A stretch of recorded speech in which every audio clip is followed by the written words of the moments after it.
रानी दोनों हाथों में पोटली लिए खेत में काम कर रहे पति और देवर को खाना देने जा रही थी। उसे जब भी समय मिलता तो वह पति और देवर के साथ खेत के काम में जुट जाती थी। अपनी धुन में वह पगडंडी पर तेज कदमों से चली जा रही थी। तभी सामने से आ रहे सरपंच के लड़के सागर और सौरभ गंगादीन पर उसकी नजर पड़ी। वह ठिठक कर पगडंडी से उतरकर खेत में खड़ी हो गई और उन दोनों को जाने का रास्ता दे दिया। सागर और सौरभ गंगादीन की नजर रानी की इस हरकत और उसके गदराए जिस्म के उतार चढ़ावों पर पड़ी। वे दोनों उसे गिद्ध की तरह ताकते हुए आगे बढ़ गए। कुछ दूर जाने के बाद सागर ने गंगादीन से पूछा, क्यों मुनीम जी, यह सोनचिड़िया किसके घर की है? यह तो सुखिया की बहू है, जा रही होगी खेत पर अपने पति को खाना पहुंचाने। सुखिया अभी 2 महीने पहले ही तो मरा था। 3 साल पहले उसने सरपंच जी से 10,000 रुपए उधार लिए थे। अब तक तो ब्याज जोड़कर 19,000 रुपए हो गए होंगे। अवधू की आदतों से परिचित मुनीम गंगादीन ने मस्केबाजी करते हुए कहा, लाखों का हीरा फिर भी इतना कर्ज, आखिर हीरे की परख तो जौहरी ही कर सकता है न? सागर ने कुछ सोचते हुए पूछा, और मुनीम जी, कैसी है तुम्हारी वसूली? तकाजा चालू है बेटा। जब तक सरपंच जी तीर्थ यात्रा से वापस नहीं आते तब तक इस हीरे से थोड़ी बहुत वसूली आपको ही करा देते हैं। मुनीम जी, जब हमें फायदा होगा तभी तो आपकी तरक्की होगी। दूसरे दिन मुनीम गंगादीन सुबह सुबह ही रानी के घर जा पहुंचा। उस समय सुखिया के दोनों लड़के रामू और राजू दालान में बैठे चाय पी रहे थे। गंगादीन को सामने देख रामू ने चाय छोड़कर दालान में रखे तख्त पर चादर बिछाते हुए कहा, राम राम मुनीम जी, बैठो, मैं चाय लेकर आता हूँ। चाय तो लूंगा ही, लेकिन बेटा रामू, धीरे धीरे आजकल पर टालते हुए 1,000 के 19,000 रुपए हो गए। तूने महीने भर की मोहलत मांगी थी, वह भी पूरी हो गई। मूल तो मूल, तू तो ब्याज तक नहीं देता। मुनीम जी, आप तो घर की हालत देख ही रहे हैं।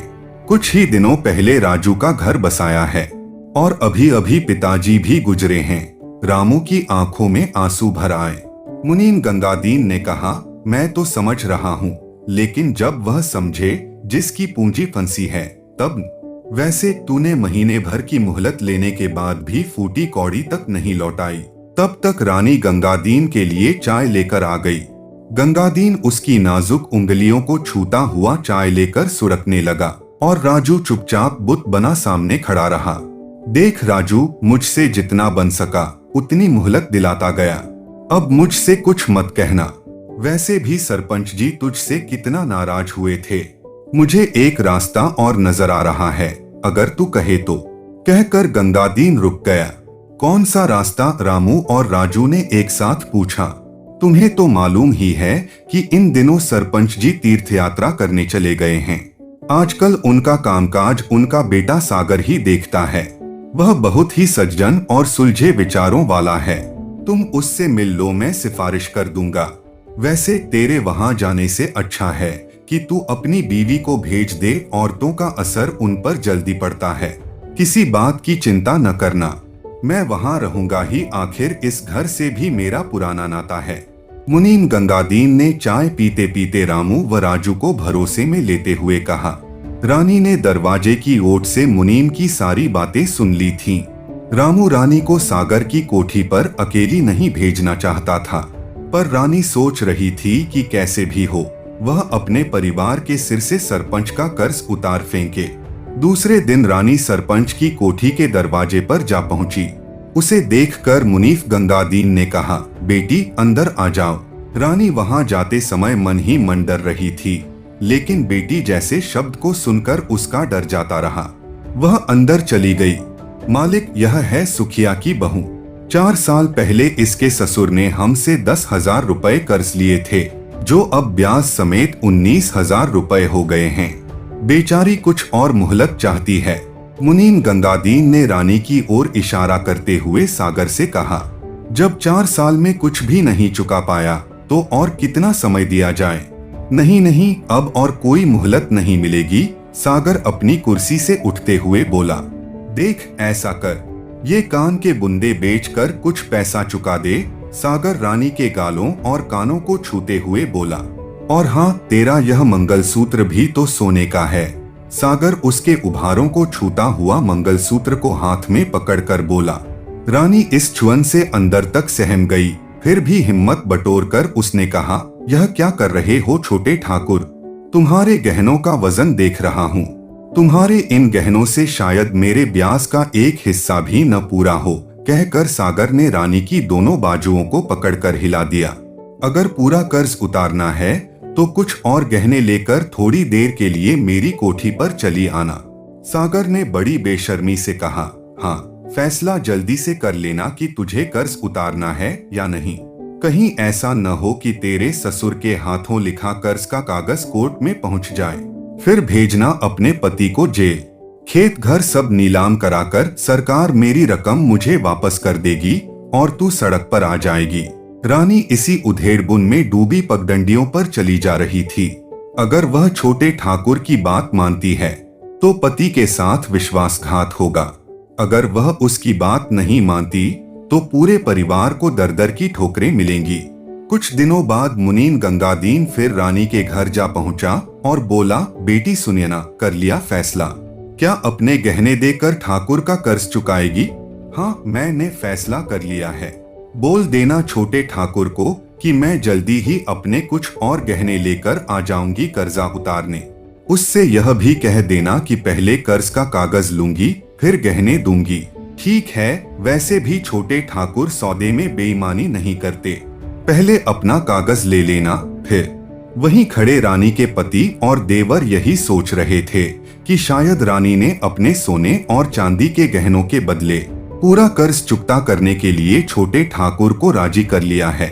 उन्हें इस बात का जरा भी गुमान न हुआ कि सोने चांदी के गहनों की आड़ में वह अपनी इज्जत को दांव पर लगा करके परिवार को कर्ज से छुटकारा दिलाने जा रही है। और देख गंगादीन, अब मुझे बेटी बेटी न कहा कर। तुझे बेटी और बाप का रिश्ता नहीं मालूम है। बाप अपनी बेटी को सोने चांदी के गहनों से लादता है, उसके गहने को उतरवाता नहीं है। रानी की आवाज में गुस्सा था। दूसरे दिन रानी एक रुमाल में कुछ गहने बांधकर सागर की कोठी पर पहुंच गई। आज अंदर कमरे में तेरा कागज निकाल कर इंतजार कर रहे हैं छोटे ठाकुर। रानी को देखते ही मुनीन गंगादीन बोला। रानी झटपट कमरे में जा पहुंची और बोली, देख लो छोटे ठाकुर, ये हैं मेरे गहने, लेकिन पहले कर्ज का कागज मुझे दे दो। ठीक है, यह लो अपना कागज, सागर ने कहा। रानी ने उस कागज पर सरसरी निगाह डाली और उसे अपने ब्लाउज के अंदर रख लिया। ये गहने तो लोगों की आंखों में पर्दा डालने के लिए हैं। तेरे पास तो ऐसा गहना है जिसे तू जब चाहे मुझे देकर और जितनी चाहे रकम ले ले। सागर कुटिल मुस्कान लाते हुए बोला। यह क्या कह रहे हो छोटे ठाकुर? रानी की आवाज में शेरनी जैसी दहाड़ थी। सागर को इसकी जरा भी उम्मीद नहीं थी। रानी बिजली की रफ्तार से अहाते में चली गई। तब तक गांव की कुछ औरतें और आदमी भी कोठी के सामने आकर खड़े हो गए थे। वहां से अहाते के भीतर का नजारा साफ दिखाई दे रहा था। लोगों को देखकर नौकरों की भी हिम्मत जाती रही कि वे रानी को भीतर करके दरवाजा बंद कर लें। सागर और गंगादीन भी समझ रहे थे कि अब वे दिन नहीं रहे जब बड़ी जाति वाले नीची जाति वालों से खुलेआम जबरदस्ती कर लेते थे। रानी बाहर आकर बोली, छोटे ठाकुर और गंगादीन, देख लो पूरे गहने हैं पोटली में। उतर गया न मेरे परिवार का सारा कर्ज, सबके सामने कह दो।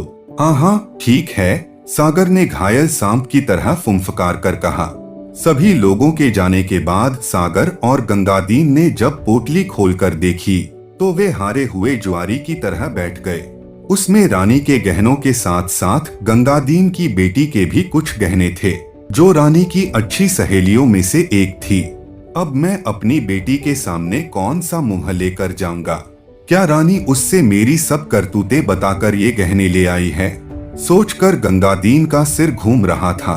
सागर और गंगादीन दोनों समझ गए कि रानी एक माहिर खिलाड़ी की तरह बहुत अच्छा खेल खिला कर गई है।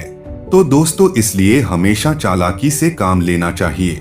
आज के लिए इतना ही दोस्तों। अगर आपको हमारा वीडियो अच्छा लगा होगा तो हमारे चैनल को सब्सक्राइब करें। Thank you guys.